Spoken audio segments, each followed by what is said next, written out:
pada awak. Nanti awak pilih warna apa semua. Awak pakai di belakang habis. Okey? Boleh ya? Terima kasih banyak kepada Dato' Malik dan dia punya tim. Sebab sebelum ni kita orang tak pernah pun.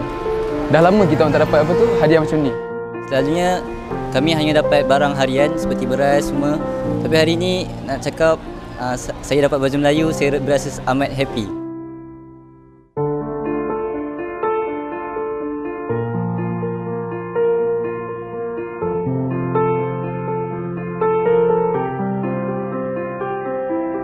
Kami semua gembira kerana dapat baju raya. Terima kasih. Kami akan doakan untuk Dr. Malik supaya dia boleh sambung lagi untuk sumbangan baju raya nanti. Terima kasih Dr. Malik dan MS Gold.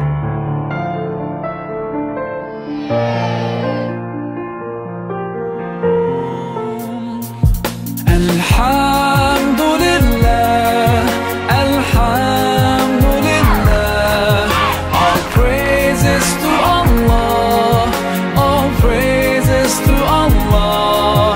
Alhamdulillah, Alhamdulillah.